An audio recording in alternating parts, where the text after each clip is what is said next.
Lecture audio du conte Monsieur le compère de Jacob et William Grimm par Valérie Alain.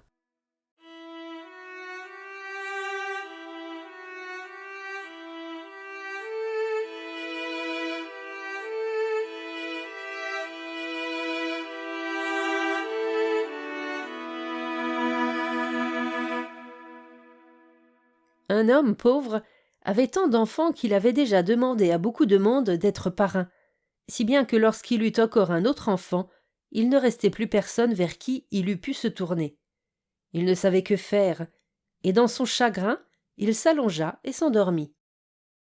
Il fit alors le rêve suivant. Il devait sortir sur la route et demander à la première personne qu'il rencontrerait d'être le parrain de son enfant.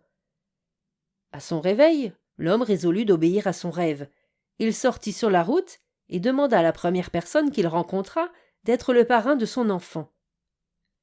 L'étranger lui offrit une petite fiole remplie d'eau et lui dit « Cette eau est magique. Grâce à elle, tu pourras guérir les malades, et il te suffira pour cela de regarder où se tient la mort. Si elle se tient près de la tête du malade, donne-lui à boire de cette eau, et il guérira. Mais si elle se tient à ses pieds, tous les efforts seront vains et il mourra. » À compter de ce moment-là, l'homme fut toujours capable de dire si un malade pouvait être sauvé ou non. Il devint célèbre grâce à son art et gagna beaucoup d'argent. Un jour, on l'appela auprès de l'enfant du roi. Quand il entra, il vit que la mort se tenait près de la tête de l'enfant, et il put donc le guérir grâce à son eau. Il en fut de même la deuxième fois, mais la troisième fois, la mort se tenait près de ses pieds, et l'enfant mourut. L'homme voulut un jour tout de même aller rendre visite à son compère pour lui raconter comment les choses s'étaient passées avec l'eau. Mais quand il arriva dans la maison où celui-ci habitait, il s'y passait des choses bien étranges. Au premier étage, une pelle et un balai se disputaient, se frappant violemment l'un l'autre. « Où habite monsieur mon compère ?» leur demanda-t-il. « Un étage plus haut, » répondit le balai.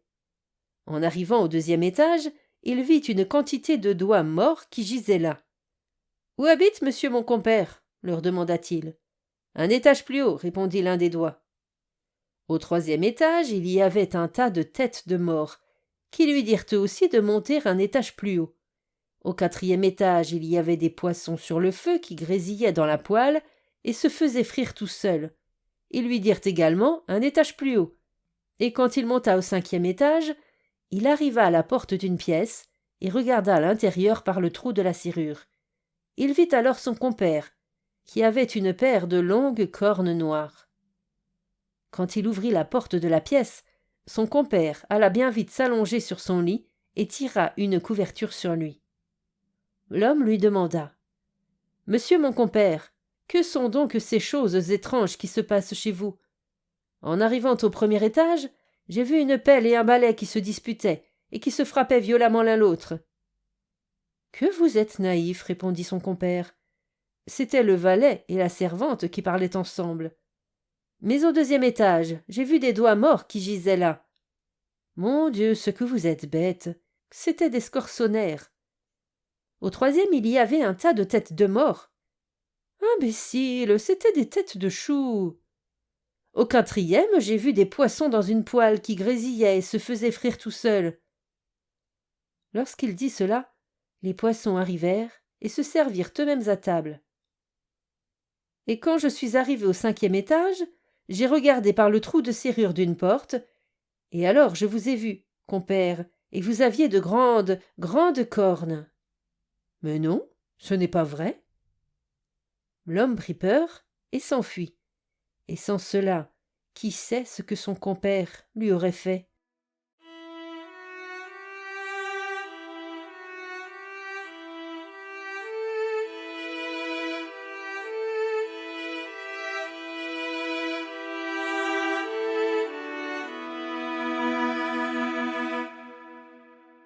Fin de la lecture du conte Monsieur le compère.